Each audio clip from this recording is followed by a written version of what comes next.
میرے عزیزوں، آج جو حالات ہیں یہ حالات کربلا سے زیادہ سخت تو نہیں ہیں۔ آج فلسطینیوں کو ہم نے دیکھا 6 ماہ کے سال بھر کے بچوں کو سینے سے لگا کر کفن لپیٹ رہے ہیں۔ ان ماؤں کی کیا کیفیت ہوتی ہوگی، کبھی کبھار چھوٹی سی کلپ میں دیکھ کر کے آنکھوں سے آنسو بہ پڑتے ہیں۔ انہوں نے اپنے ہاتھوں سے نہ جانے کتنے بچوں کو ایک دن میں دفن کر دیا، 80 میتوں کو ایک قبر میں ڈال دیا کرتے ہیں۔ ان فلسطینیوں کو لاکھوں سلام، ان کے جذبات کو اور ان کی استقامت کو ہم تو دعا یہی کرتے ہیں، ان فلسطینی مسلمانوں کے برابر پوری دنیا کے مسلمان نہیں ہو سکتے۔ ہم تو ایک ناشتے پر صبر نہیں کر پاتے، وہ اپنے 10 بچوں اور خاندان والوں کے کٹے ہوئے چھیتڑوں پر بھی کہتے ہیں اللہ ہمارے ساتھ ہے۔ ساری مصیبتیں دیکھ کر کے بھی وہ کہتے ہیں اللہ ہمارے ساتھ ہے۔ ان کے گھر اڑا دیے گئے، تباہ کر دیے گئے، راکھ میں بدل دیے گئے، اور نیوز اینکر یہ دجالی میڈیا وہاں جا جا کر کے ان کے زخموں کو کھرید کر کے پوچھتا ہے تمہارا مال کیسے آئے گا، تمہارا گھر کیسے چلا گیا، لیکن ان حالات میں بھی وہ مسکرا کر کہتے ہیں اللہ نے دیا تھا، پھر اللہ ہے اور اللہ دے گا۔ ان کے ایمان کے برابر ہم نہیں ہو سکتے، لیکن میرے عزیزو پوری دنیا کے مسلمانوں میں اس مسئلے نے آج ایک اتحاد کی فضا قائم کی ہے۔ اگر ہمارے درمیان آج بھی اتحاد نہیں ہو سکتا تو پھر میرے عزیزو شاعر نے سچ کہا تھا، جگہ جگہ کے تھک چکے ہیں تمہیں یہ ہنگامے، نشاط لذت خواب گراں بدل ڈالو، غلط روی سے منازل کا بعد بڑھتا ہے، مسافرو روش کارواں بدل ڈالو۔ آج کے حالات تمہیں اگر نہیں بدلنے پر مجبور کیے تو پھر بتاؤ کون سے حالات تمہیں بدلیں گے، کب تم بدلو گے؟ لیکن ان حالات پر آج بعض لوگوں نے یہ کہنا شروع کیا۔ میں نے چند دنوں پہلے ایک آیت پڑھی تھی، ایک بیان میں کہا تھا اللہ قرآن میں فرماتا ہے هو الذی ارسل رسولہ بالہدی ودین الحق لیظہرہ علی الدین کلہ، وہ اللہ ہے جس نے حق دین کے ساتھ اپنے رسول کو بھیجا ہے اور ہدایت کے ساتھ اپنے رسول کو بھیجا ہے۔ کیوں بھیجا ہے؟ لیظہرہ علی الدین کلہ، تاکہ وہ رسول پوری دنیا پر یہ دین غالب کرے، یہ دین غالب آئے گا۔ تو بعض مجھ سے کہنے لگے مولانا سٹیج پر بیٹھ کر چلاتے ہو، کئی کرسیوں پر بیٹھ کر کہتے ہو کہ تمہارا دین غالب آئے گا، تمہارا دین تو آج ٹکڑے ٹکڑے کیا جا رہا ہے، کوئی کچھ نہیں کر پاتا۔ ان ظالموں کو میں یہ کہتا ہوں، ان کو یہ میں کہتا ہوں، ان تمام حالات سے تم ہرگز یہ مت سمجھنا کہ دین غالب آئے گا۔ چاند پر بھی گہن لگتا ہے، لیکن جب گہن چھٹتا ہے تو چاند پورے آب و تاب کے ساتھ چمکتا ہے۔ آج اگر امت مصطفیٰ پر گہن لگا ہے تو میں اپنے ان تمام نوجوانوں سے جو ابھی ان فوان شباب میں داخل ہوئے ہیں، ابھی یہ دنیا کو دیکھنے کے قابل بنے ہیں، میں ان سے کہتا ہوں ان آندھیوں سے، ان طوفانوں سے گھبرا کر کے نہ تمہیں دین بدلنے کی ضرورت ہے، نہ تمہیں اپنا مسلک و مذہب بدلنے کی ضرورت ہے، بلکہ میں یہ کہتا ہوں نہ گھبراؤ مسلمانوں، ابھی خدا کی شان باقی ہے، ابھی اسلام زندہ ہے، قرآن باقی ہے۔ یہ ظالم کافر کیا سمجھتے ہیں جو روز ہم سے الجھتے ہیں؟ ابھی کربلا کا آخری میدان باقی ہے، ابھی تو کربلا کا آخری میدان باقی ہے۔ عزیزان گرامی وقار، میرے نبی کریم صلی اللہ تعالی علیہ وسلم نے جو فرمایا وہ ہو کر رہے گا، وہ ہو کر رہے گا۔ میرے آقا صلی اللہ تعالی علیہ وسلم کا فرمان عالی شان میں سناتا ہوں۔ حضور فرماتے ہیں لا تزال عصابۃ من امتی یقاتلون علی ابواب دمشق وما حولها وعلى ابواب بیت المقدس لا يضرهم خذلان من خذلهم ظاہرین علی الحق الى ان تقوم الساعة او کما قال رسول اللہ صلی اللہ علیہ وسلم۔ میرے آقا فرماتے ہیں قیامت تک میری امت میں سے ایک جماعت ایسی ہوگی جو بیت المقدس کے ارد گرد حق کے لیے لڑ رہی ہوگی۔ حضور نے فرمایا قیامت تک لڑتی رہے گی، لیکن ساتھ میں ان کے لیے میرے آقا نے فرمایا پوری دنیا کے برا چاہنے سے ان کا کچھ نہیں بگڑے گا۔ اس کا مطلب کیا ہے؟ اگر آپ ہم سے پوچھتے ہیں کچھ نہیں بگڑے گا، حضور نے فرمایا کچھ نہیں بگڑے گا، لیکن ہم تو دیکھ رہے ہیں ان کے گھر تباہ ہو گئے، بچے مر گئے، چھوٹے بچوں کے سروں سے باپ کا سایہ نکل گیا، کسی کے سامنے اس کی ماں کی تڑپتی ہوئی لاش ہے اور حدیث میں کہا جا رہا ہے ان کا کچھ نہیں بگڑے گا. سب تو بگڑ گیا، مال بھی گیا، دکان بھی گئی، تجارت بھی گیا، گھر بھی گئے، اولاد بھی، رشتہ دار بھی، اور حدیث میں کہا جا رہا ہے کچھ نہیں بگڑے گا. میرے عزیزو یاد رکھو، میرے آقا کا فرمان حق ہے. کچھ نہیں بگڑے گا کا مطلب کیا ہے؟ یہ تمام اسباب جانے کا مطلب یہ نہیں کہ بگڑ گیا. بگڑا تو اس کا ہے جس کا ایمان بگڑ گیا. ایمان جس کا گیا اس کا سب بگڑ گیا. اور ہم نے ان بچوں کو دیکھا ہے آج، ارے رات کو سوتے ہیں تو انہیں پتہ نہیں ہوتا صبح ہوگی بھی کہ نہیں ہوگی. لیکن اس کے باوجود ایک دل دہلا دینے والی بات میں بتاتا ہوں. مصر کی سرزمین سے لوگ پانی کے بوتلیں اور ڈبے اٹھا کر کے بارڈر پر جا رہے ہیں، لیکن فلسطین غزہ کے وہ مسلمان کہتے ہیں اپنا پانی تم رکھو، اللہ کریم ہمارے لیے کہیں سے اپنی ہی زمین سے پانی عطا کرے گا. ان کو لوگ کہہ رہے ہیں کیا آپ نہیں دیکھ رہے وقت کا بڑا فرعون روز الٹیمیٹم دیتا ہے 24 گھنٹے میں علاقہ خالی کرو، نکل جاؤ، گھر خالی کرو. کیسا ایمان ہے تمہارا کہ آنے والی بڑی بڑی میزائلوں کا اپنے سینے سے مقابلہ کرتے ہیں اور کہتے ہیں کل سے ہم یہی تھے، آج بھی یہی ہیں اور یہی رہیں گے اور اسی مٹی میں دفن ہو جائیں گے. یہ جو استقامت ہے اسی کو میرے آقا نے فرمایا دنیا ان کا کچھ نہیں بگاڑ سکے گی. ایمان اگر مضبوط ہے تو کچھ نہیں بگڑا ہے.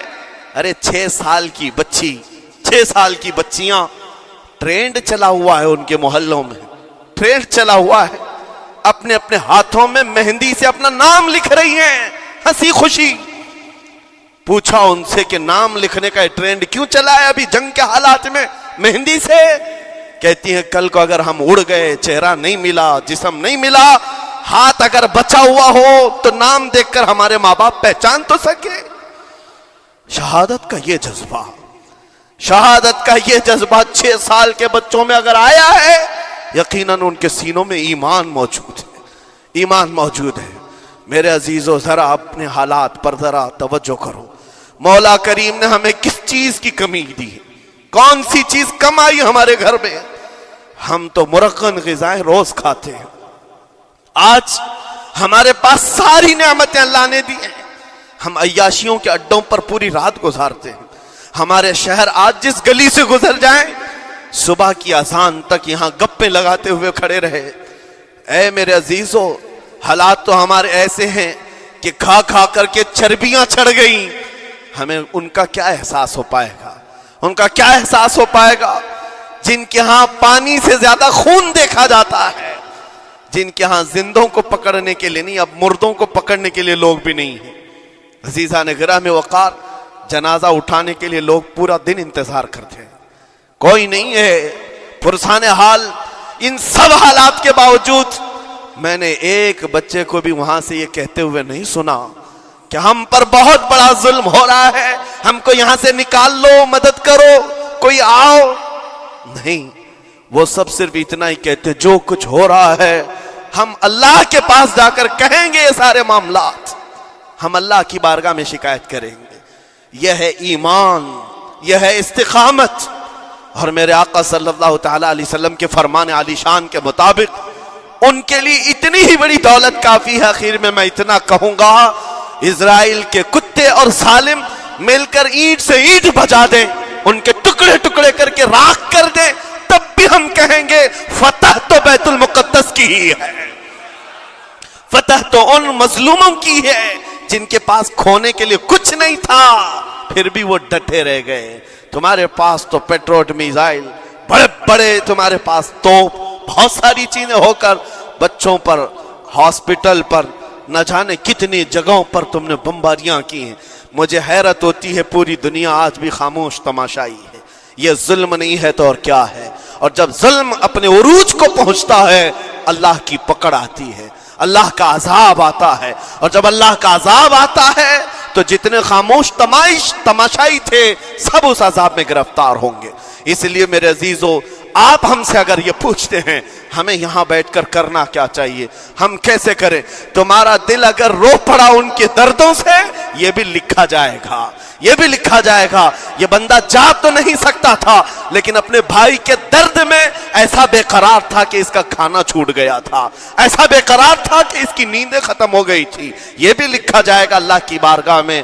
لیکن یہاں بیٹھ کر کے ہم عیاشیوں پر عیاشیاں کریں، اپنے گناہوں سے کبھی باز نہ آئے، تو پھر میرے عزیزو ان نہت مظلوموں کے ہم بہت خطرناک قسم کے دشمن کہلائیں گے، جہاں ان کو پانی کا ایک قطرہ نہیں، جہاں ان کے لیے لقمہ نہیں، وہ کسی کا بچا ہوا کچرا کھانے پر مجبور ہے، اس وقت ہماری برتنیں کھانوں سے بھری ہوئی ہیں، ہماری دعوتوں میں ہمارے بچے ہوئے کھانے گٹر اور نالیوں میں بہ رہے ہوں۔ ان حالات میں میرے عزیزو پکڑ ہوگی، ہماری بھی پکڑ ہوگی۔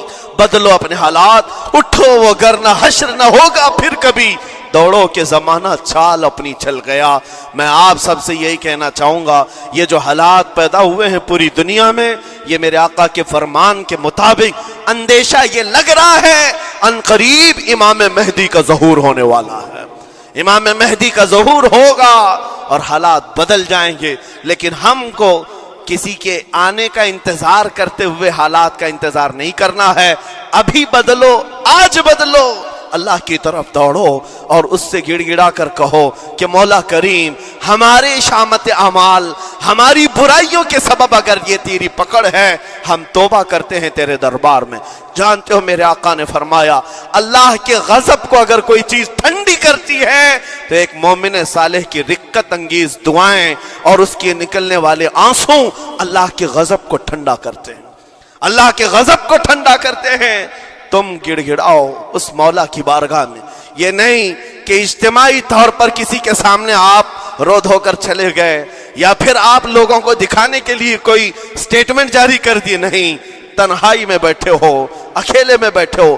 جیسے کہ کل ایک بہت اچھی چیز میں نے دیکھی تھی، ہمارے علماء نے اعلان کیا تھا پوری دنیا مل کر کے جمعرات کا روزہ رکھے، اس لیے کہ روزہ اللہ کو پسند ہے، اور افطار سے پہلے اگر کوئی دعا کرے اول دعا ہماری ان مظلوموں کے حق میں ہو، ان ظالموں کے خلاف ہو، مظلوموں کی مدد کے لیے ہو، یقیناً اللہ کی مدد آئے گی، اور آئے گی کیونکہ قرآن بار بار کہتا ہے الا ان نصر اللہ قریب، آگاہ ہو جاؤ بے شک اللہ کی مدد بہت قریب ہے، اللہ کی مدد بہت قریب ہے۔ عزیزان گرامی وقار، میں انہی تمام باتوں سے اپنی گفتگو کو آج سمیٹتا ہوں۔ آج کے ان حالات میں آپ کی ذمہ داری ہے اپنے ایمان پر مضبوطی سے جمے رہو، استقامت۔ بعض لوگوں کو آج یہ لگتا ہوگا کہ وہاں حالات بگڑے ہیں تو یہ مسلمان کیا کریں گے، کیا کریں گے، ہم کیا کرنے والے، ویسے ہی ہم ختم کیے جا چکے، ٹکڑے کیے جا چکے، ہم کچھ کرنے، بس تم اپنی زندگیاں بدلو، نشہ سے باز آ جاؤ، اور جتنے خرافات ہمارے محلوں میں آئے اس سے نکالو۔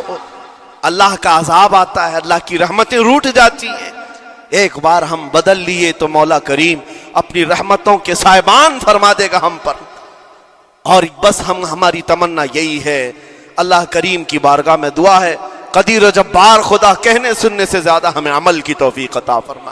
اے رب کریم احسن الخالقین، ہم سب اپنے گناہوں سے سچی توبہ کرتے ہیں، مولا ہمارے گناہوں کی وجہ سے اگر تیری سخت پکڑ ہے تو مولا تو اپنے غضب کو ٹھنڈا فرما دے، تو اپنے غضب کو ٹھنڈا فرما دے، مولا تو اپنے غضب کو ٹھنڈا فرما دے۔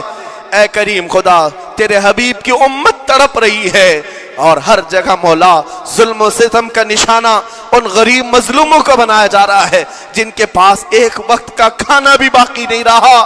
مولا تو اگر مدد نہیں کرے گا تو کون مدد نازل فرمائے گا؟ اے رحمان، ہمارا عقیدہ ہے تو ہی وہ خدا ہے جو ابابیلوں کو بھیج کر ابرہہ کو ہلاک کیا، تو ہی وہ خدا ہے جو بدر میں اپنے نبی کے لیے 5000 فرشتوں کو اتارا۔ اے مولا، تو ہی وہ خدا ہے جو یونس علیہ السلام کو مچھلی کے پیٹ سے زندہ سلامت نکالا، تو ہی وہ خدا ہے جو ابراہیم علیہ السلام کو بھڑکتی ہوئی آگ سے زندہ محفوظ فرمایا۔ اے قدیر و جبار خدا، کل بھی تو حی و قیوم تھا، آج بھی ہے اور ہمیشہ رہے گا۔ ہمارے اس عقیدے کی لاج رکھ لے اور غیب سے مولا تو اپنی مدد نازل فرما، اپنی مدد نازل فرما، امت مصطفیٰ کے لیے خیر فرما، ہم سب کو امن و امان عطا فرما۔ اے رب کریم، ان ظالموں کو کیفر کردار تک پہنچا دے، مظلوموں کو مولا امن کی سانس عطا فرما. ہماری خوشیاں اگر لکھی ہوئی ہے اے رب قدیر ہماری خوشیوں میں سے ان کو یہ تقسیم فرما دے. اے اللہ ہماری حصے کی خوشیاں انہیں تقسیم فرما دے. اے رب کریم ہمارے امن و سکون کو ان کے درمیان تقسیم فرما دے. اے اللہ ان بلکتی ہوئی ماؤں کی آوازیں ہماری نیندیں اڑا چکی ہیں مولا. ان بچوں کے زخمی چہرے مولا بار بار ہماری آنکھوں کو ترساتے ہیں مولا. کب تک یہ تیری آزمائش ہوگی, کب تک یہ امتحان ہوگا؟ اے قدیر و جبار خدا تجھے تیرے حبیب کی نالین کا واسطہ ان سب کو ظلم و ستم سے آزاد فرما دے. اے اللہ ظلم و ستم سے آزاد فرما, امن و امان عطا فرما, خیر و سلامتی عطا فرما. ہمارے اس ملک عزیز ہندوستان کو امن و امان کا گہوارہ بنا دے. اے اللہ ہم سب کو محبت و آشتی کا پیغام اور الفت و محبت کے ساتھ جینے کی توفیق عطا فرما. مولا ہماری دعاؤں کو حضور کے صدقے قبول فرما. وصلی اللہ تعالی